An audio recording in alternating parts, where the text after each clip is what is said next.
नहीं जानती थी कि जरा सी बात का इतना बड़ा बतंगड़ बन जाएगा। हालांकि अपनी क्षणिक आवेश में हुई गलती का उसे भी बहुत दुख है, लेकिन अब तो बात काफी बिगड़ चुकी है।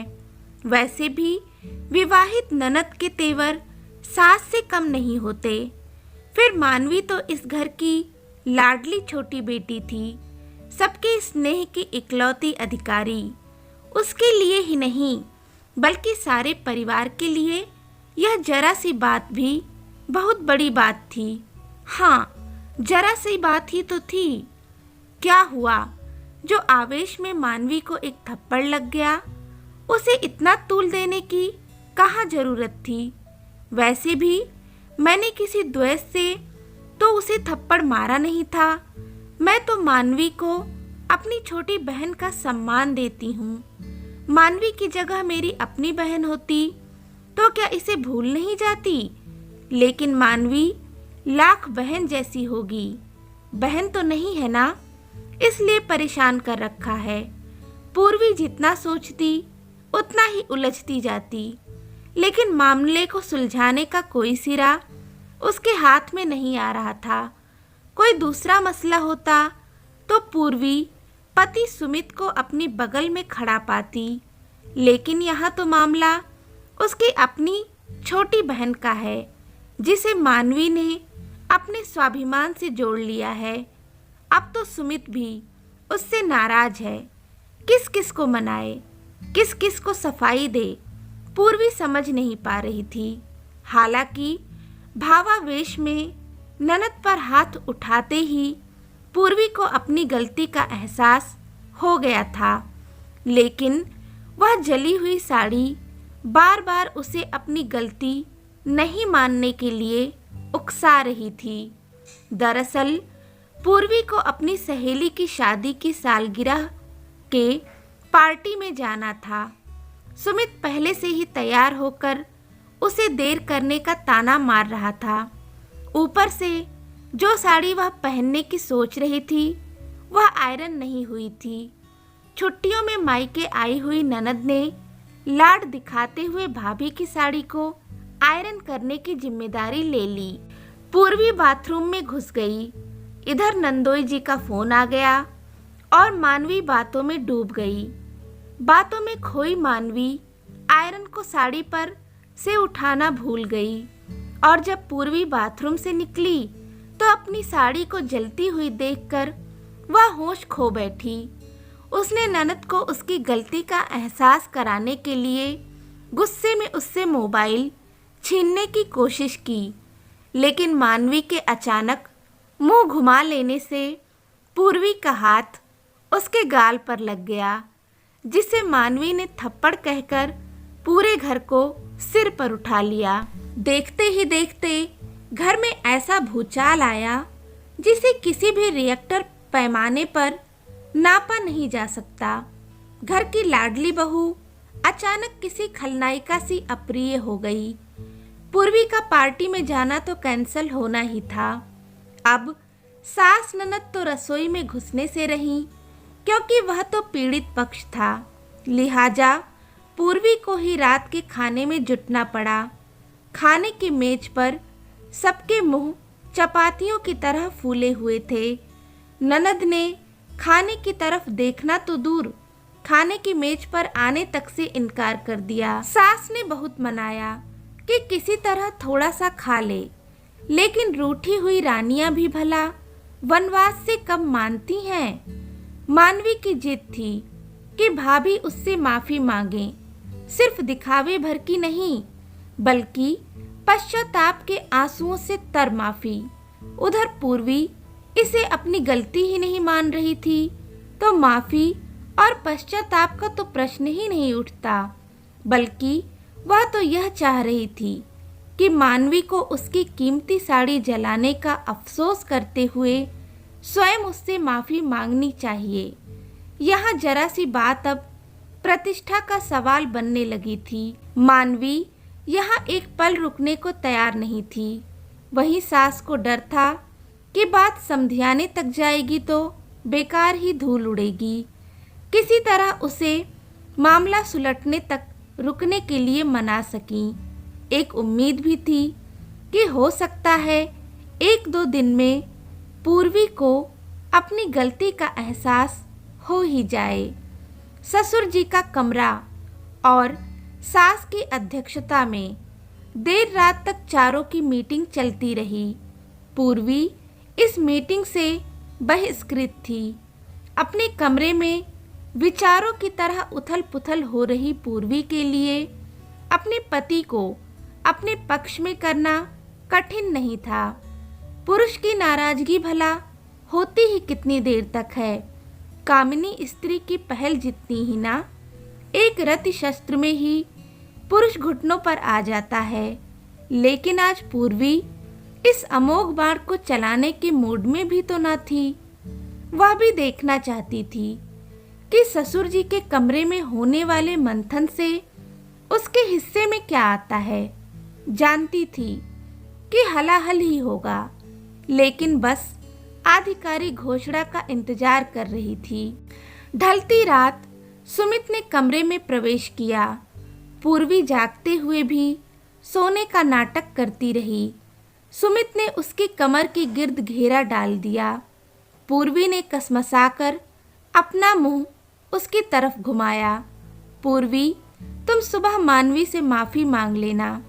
बड़ी मुश्किल से उसे इस बात के लिए राजी कर पाए हैं कि वह इस बात को यहीं खत्म कर दे। सुमित ने अपनी आवाज़ को यथासंभव धीरे रखा ताकि बात बेडरूम से बाहर ना जाए। पति का प्रस्ताव सुनते ही पूर्वी के सीने में जलन होने लगी। सुमित, तुम भी जिसने गलती की उसी का पक्ष ले रहे हो।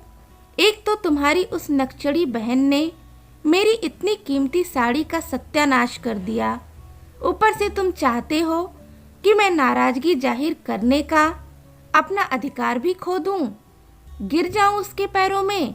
नहीं, मुझसे यह नहीं होगा, किसी सूरत में नहीं।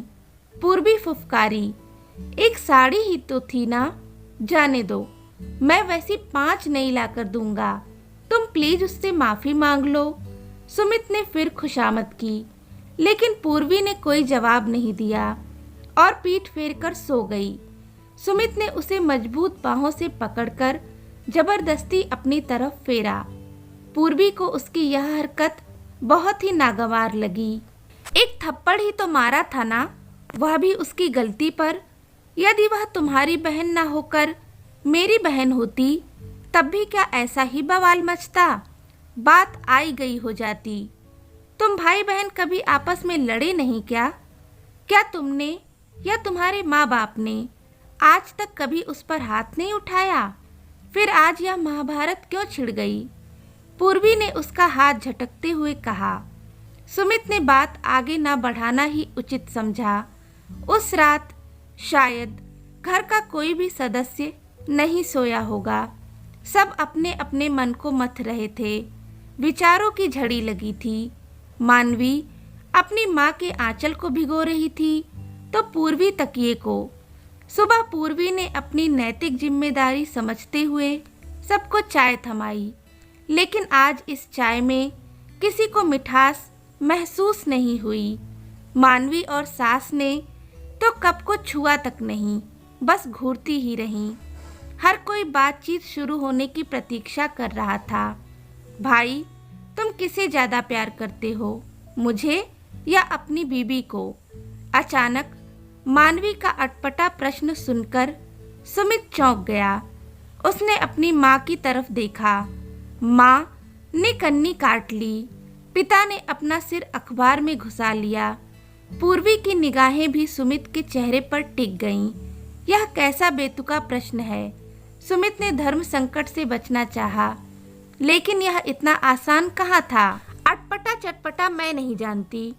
आप तो जवाब दो कि यदि आपको बहन और बीबी में से एक को चुनना पड़े तो आप किसे चुनोगे? मानवी ने उसे रड़ छोड़ नहीं बनने दिया। सुमित ने देखा कि पूर्वी बिना उसके जवाब की प्रतीक्षा किए ही अंदर चली गई। उसने राहत की सांस ली। वह मानवी की बगल वाली कुर्सी पर आकर बैठ गया। सुमित ने स्नेह से बहन के गालों पर हाथ रखते हुए धीरे से गुनगुनाया, फूलों का तारों का सबका कहना है। यह दृश्य देखकर माँ मुस्कुराई। पिता का सीना गर्व से चौड़ा हो गया। मानवी को अपने प्रश्न का जवाब मिल गया था। भाई, यदि आप मुझे सचमुच प्यार करते हो तो भाभी को तलाक दे दो। मानवी ने भाई के कंधे पर सिर टिकाते हुए कहा। उसकी आंखों से आंसू बह रहे थे। बहन की बात सुनते ही सुमित को सांप सूंघ गया। उसने मानवी का चेहरा अपने हाथों में ले लिया। यह क्या कह रही हो तुम? जरा सी बात पर इतना बड़ा फैसला? तलाक का मतलब जानती हो ना? एक बार फिर से सोच कर देखो। मेरे ख्याल से पूर्वी की गलती इतनी बड़ी तो नहीं थी जितनी बड़ी तुम सजा तय कर रही हो। सुमित ने मानवी को समझाने की कोशिश की। अपनी बात के समर्थन में उसने माँ पापा की तरफ देखा, लेकिन माँ ने अनसुना कर दिया और पापा पहले से ही अखबार में घुसे हुए थे। सुमित निराश हो गया। जरा सी बात? क्या बहन के स्वाभिमान पर चोट भाई के लिए जरा सी बात हो सकती है? हम बहनें इसी दिन के लिए राखियां बांधती हैं क्या? मानवी ने गुस्से से कहा। मानवी ठीक ही कहती है। वह 2 साल की ब्याही लड़की तुम्हें अपनी सगी बहन से ज़्यादा प्यारी हो गई है। आज उसने मानवी से माफ़ी मांगने से मना कर दिया है। कल को सास ससुर की इज्जत को भी फूंक मार देगी।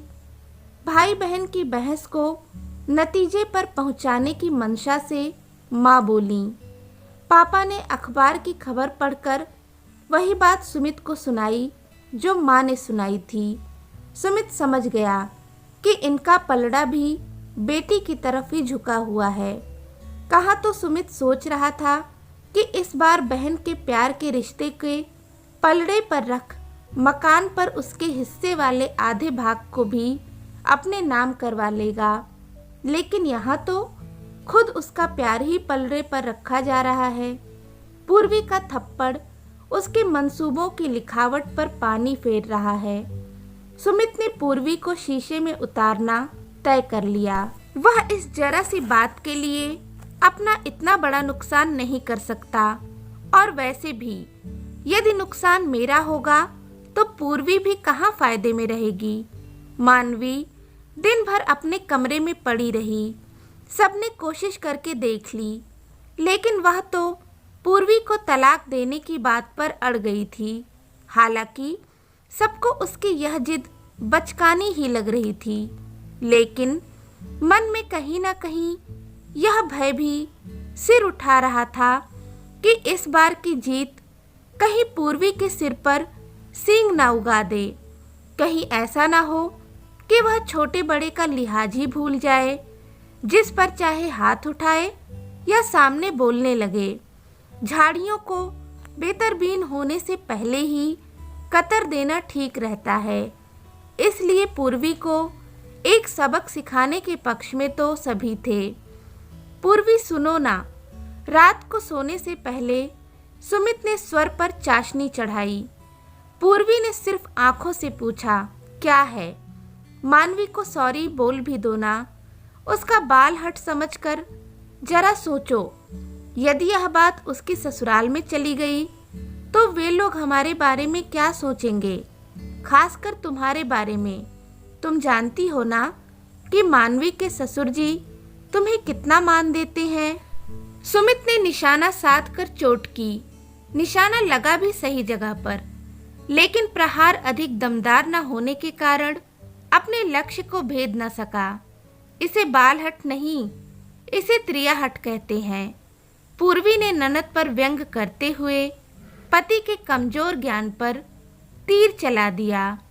सुमित को पत्नी की बात खली तो बहुत, लेकिन मौके की नजाकत को भांपते हुए उसने इसे खुशी खुशी सह लिया। अरे हाँ, तुम तो साहित्य में मास्टर हो। एक कहावत सुनी ही होगी कि जरूरत पड़ने पर गधे को भी बाप बनाना पड़ता है। समझ लो कि आज अपनी जरूरत है और हमें मानवी को मनाना है।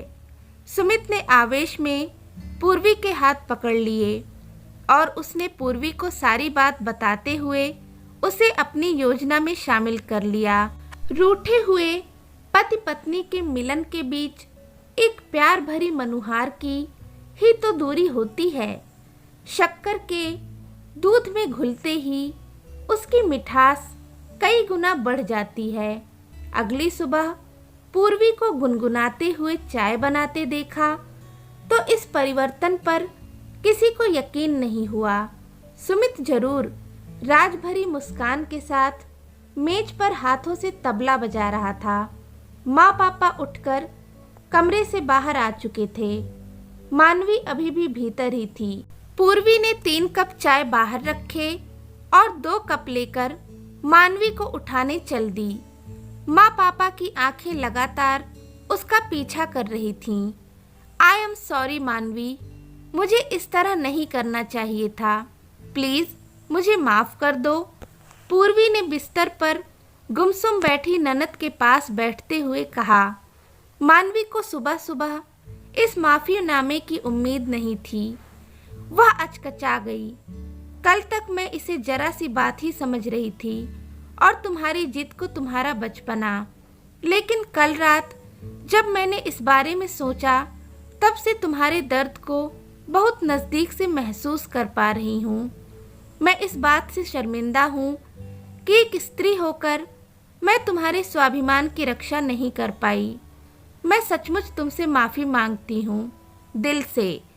मानवी ने देखा कि पूर्वी की पलकें सचमुच नम थीं। उसने एक पल सोचा और भाभी के गले में बाहें डाल दीं। सुमित खुश था कि वह अपनी योजना को अमली जामा पहनाने में कामयाब हुआ। माँ बाप खुश थे क्योंकि बेटी खुश थी और मानवी खुश थी क्योंकि एक स्त्री ने दूसरी स्त्री के स्वाभिमान को पोषित किया था। तो दोस्तों, उम्मीद करती हूँ कि आपको यह कहानी पसंद आई होगी। अगर आपको यह कहानी अच्छी लगी तो प्लीज़ इसे लाइक करें, शेयर करें और चैनल को सब्सक्राइब करना ना भूलें। धन्यवाद।